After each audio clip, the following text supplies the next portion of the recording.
በዩክሬን ከ1 ሚሊዮን በላይ ቤተሰብ ከኤሌክትሪክ አገልግሎት ውጪ መሆኑ ተነገረ። ሌሊቱን ሩሲያ የዩክሬንን የኃይል ማመንጫዎችና የኢንዱስትሪ ጣቢያዎችን ስትደበድብ ማድሯን ተከትሎ ከሚሊዮን በላይ ቤተሰብ ከኤሌክትሪክ ውጪ መሆኑ ተሰምቷል።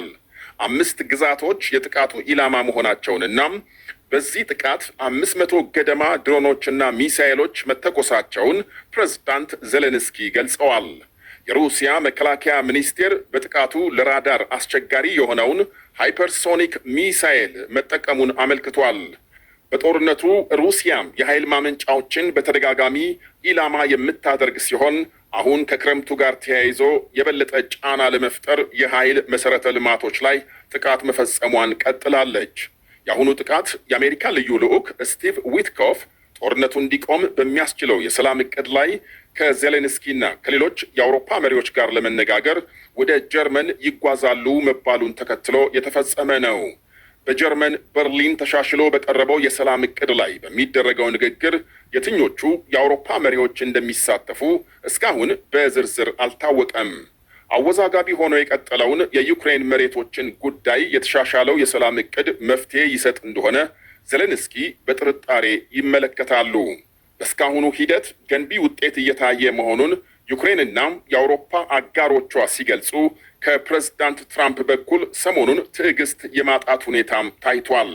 ለዚህ ደግሞ በሳምንቱ መጀመሪያም ለአንድ መገናኛ ብዙሃን በሰጡት ቃል ዜሌንስኪ የሰላም እቅዱን እንዳይቀበሉ የሚከላከሉት የአውሮፓ መሪዎች ናቸው በማለት ወቀሳ ማሰማታቸው ይጠቀሳል። ከዚያም አልፈው መሪዎቹን ደካሞች በማለት እስከ መሳደብ ደርሰዋል። ዩክሬን ምርጫ እንድታካሂድም ትራምፕ ደጋግመው እየጠየቁ ሲሆን ዜሌንስኪ በሰጡት ምላሽ አስተማማኝ የደህንነት ዋስትናም አሜሪካም ሆነች አውሮፓ የሚሰጡ ከሆነ በ3 ወር ጊዜ ውስጥ ምርጫ ለማካሄድ ዝግጁ መሆናቸውን ገልጸዋል።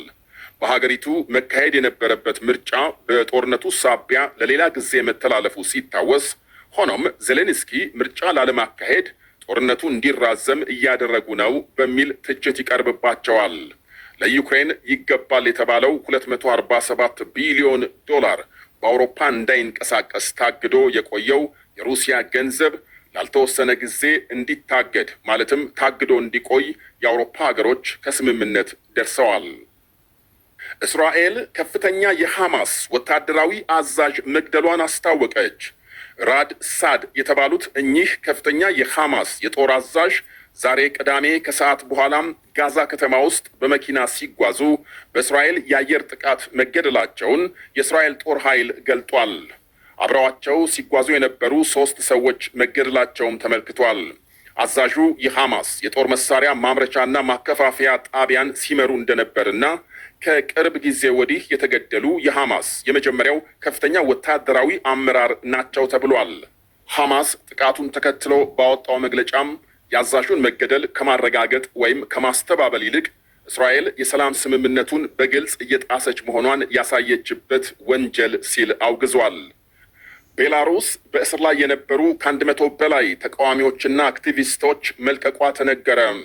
የዓለም የኖቤል ሰላም ሽልማት አሸናፊ አሌስ ቢያላስኪና እንዲሁም ደግሞ ታዋቂዋ ተቃዋሚ አክቲቪስት ማሪያ ኮሌዝኒኮቫን ጨምሮ 123 እስረኞች የተለቀቁት አሜሪካም ቤላሩስ ላይ ጥላ የነበረውን ማዕቀብ ለማንሳት ከተስማማች በኋላ ነው ተብሏል። በቤላሩስ የአሜሪካ ልዩ ልዑክ ጃን ኮል ከቤላሩስ ባለስልጣናት ጋር ከተነጋገሩ በኋላ የሩሲያ ቁልፍ ወዳጅ የሆነችው ቤላሩስ በዋነኛነት ወደ ውጪ በምትልከው ማዳበሪያና በፖታሽ ምርቷ ላይ የተጣሉባት ማዕቀቦች እንደሚነሱ ከስምምነት የተደረሰ ሲሆን የሁለቱ ሀገሮች ግንኙነት በመልካም ሁኔታም እየቀጠለ ሲሄድ ተጨማሪ ማዕቀቦች ደረጃ በደረጃም ይነሳሉ ብለዋል የአሜሪካው ልዩ ልዑክ። ዛሬ የተለቀቁት እስረኞች ሉቲኒያ ዋና ከተማ ሲገቡ ደማቅ አቀባበል እንደሚደረግላቸው ተነግሯል። የፑቲን ሸሪክ የሚባሉት የቤላሩስ ፕሬዝዳንት አሌክሳንደር ሉካሼንኮ በአውሮፓ ህብረት ዘንድ እውቅናም የላቸውም። ታዋቂውን የእግር ኳስ ተጫዋች ሊዮኔል ሜሲን ለማየት በህንድ ስታዲየም የተሰበሰበ ህዝብ ረብሻ ማስነሳቱ ተነገረ። በህንድ ካልካታ ስታዲየም መሲን ለማየት 12,000 የህንድ ሩፒስ ወይም $130 ከፍሎ የገባ ተመልካች ተጫዋቹን ማየት ባለመቻሉ ጠርሙስና ወንበር ወደ ሜዳ ወርውሮ ተቃውሞ ሲገልጽ ታይቷል። መሲ በከፍተኛ ጥበቃ ስር ስታዲየም ከደረሰ በኋላ ብዙም ሳይቆይ መውጣቱ ህዝቡን እንዳስቆጣ ይነገራል። በፊልም አክተሮችና በመሪዎች እንዲሁም በባለስልጣናት ብቻ ተከቦ ፊቱ እንኳን ሳይታይ የሚወጣ ከሆነ ለምን ጠሩን ብሏል አንድ በንዴት ጠርሙስ ሲወረውር የነበረ ተመልካች።